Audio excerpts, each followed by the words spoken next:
तेनालीराम की कहानियाँ। तेनाली एक योद्धा। एक बार एक प्रसिद्ध योद्धा उत्तर भारत से विजयनगर आया। उसने कई युद्ध तथा पुरस्कार जीत रखे थे। इसके अतिरिक्त वह आज तक अपनी पूरी जिंदगी में मल्ल युद्ध में पराजित नहीं हुआ था। उसने युद्ध के लिए विजयनगर के योद्धाओं को ललकारा।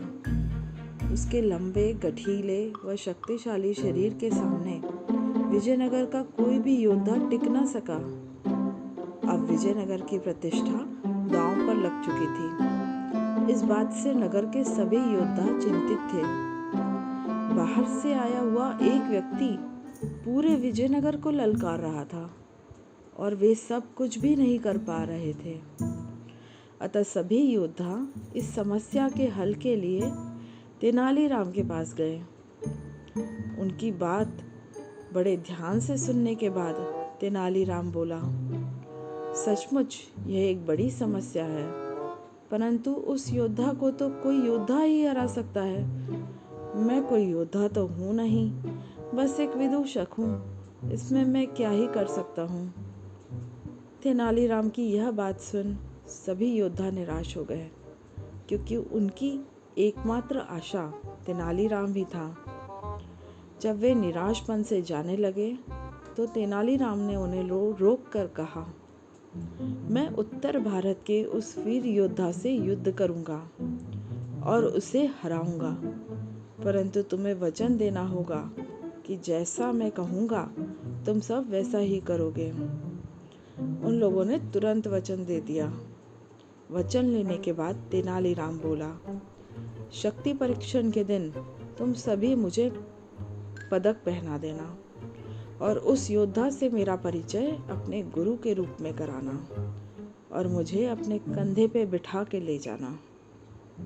विजयनगर के योद्धाओं ने तेनालीराम को ऐसा ही करने का आश्वासन दिया। निश्चित दिन के लिए तेनालीराम ने योद्धाओं को एक नारा भी याद करने को कहा, जो कि इस प्रकार था, ममूक महाराज की जय, मीस ममूक महाराज की जय। तेनालीराम ने कहा, जब तुम मुझे कंधों पर बिठाकर युद्धभूमि में ले जाओगे तब सभी इस नारे को जोर जोर से बोलना। अगले दिन युद्धभूमि में जोर जोर से नारा लगाते हुए योद्धाओं की ऊंची आवाज सुनकर उत्तर भारत के योद्धा ने सोचा कि अवश्य ही कोई महान योद्धा आ रहा है। नारा कन्नड़ भाषा का साधारण श्लोक था, जिसमें ममूक का अर्थ था धूल चटाना, जबकि मीस का अर्थ भी लगभग यही था। उत्तर भारत के योद्धा को कन्नड़ भाषा समझ में नहीं आ रही थी, अतः उसने सोचा कि कोई महान योद्धा आ रहा है। तेनालीराम उत्तर भारत के योद्धा के पास आया और बोला, इससे पहले कि मैं तुम्हारे साथ युद्ध करूं, तुम्हें मेरे हाव भावों का अर्थ बताना होगा। दरअसल प्रत्येक महान योद्धा को इन हाव भावों का अर्थ ज्ञात होना चाहिए। अगर तुम मेरे हाव भावों का अर्थ बता दोगे तभी मैं तुम्हारे साथ युद्ध करूंगा। यदि तुम अर्थ नहीं बता सके तो तुम्हें अपनी पराजय स्वीकार करनी पड़ेगी। इतने बड़े बड़े योद्धाओं को देख, जो कि तेनालीराम को कंधों पर उठाकर लाए थे और उसे अपना गुरु बता रहे थे, वह जोर जोर से नारा भी लगा रहे थे। वह योद्धा सोचने लगा कि अवश्य ही तेनालीराम कोई बहुत ही महान योद्धा है। अतः उसने तेनालीराम की बात स्वीकार कर ली। इसके बाद तेनालीराम ने संकेत देने आरंभ किए। तेनालीराम ने सर्वप्रथम अपना दायां पैर आगे करके योद्धा की छाती को अपने दाएं हाथ से छुआ। फिर अपने बाएं हाथ से उसने स्वयं को छुआ। तत्पश्चात उसने अपने दाएं हाथ को बाएं हाथ पर रखकर उसने दबा दिया। इसके बाद उसने अपनी तर्जनी से दक्षिण दिशा की ओर संकेत किया। फिर उसने अपने दोनों हाथों की तर्जनी उंगलियों से एक गांठ बनाई। तत्पश्चात एक मुट्ठी मिट्टी उठाकर अपने मुंह में डालने का अभिनय किया। इसके पश्चात उसने उत्तर भारत के योद्धा से इन हाव भावों को पहचानने के लिए कहा, परंतु वह योद्धा कुछ समझ नहीं पाया, इसलिए उसने अपनी पराजय स्वीकार कर ली। वह विजयनगर से चला गया और जाते जाते अपने सभी पदक व पुरस्कार तेनालीराम को दे गया। विजयनगर के राजा व प्रजा परिस्थिति के बदलते ही अचंभित से हो गए।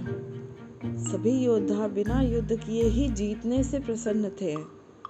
राजा ने तेनालीराम को बुलाकर पूछा, तेनाली, उन हाव भाव से तुमने क्या चमत्कार किया? तेनालीराम बोला, महाराज, इसमें कोई चमत्कार नहीं था। यह मेरी योद्धा को मूर्ख बनाने की योजना थी। मेरे हाव भाव के अनुसार वह योद्धा उसी प्रकार शक्तिशाली था जिस प्रकार किसी का दायां हाथ शक्तिशाली होता है, और मैं उसके सामने बाएं हाथ की तरह निर्बल था। यदि दाएं हाथ के समान शक्तिशाली योद्धा बाएं हाथ के समान निर्बल योद्धा को युद्ध के लिए ललकारेगा, तो निर्बल योद्धा तो बादाम की तरह कुचल दिया जाएगा। सो यदि मैं युद्ध हारता तो दक्षिण दिशा में बैठी मेरी पत्नी को अपमान रूपी धूल खानी पड़ती।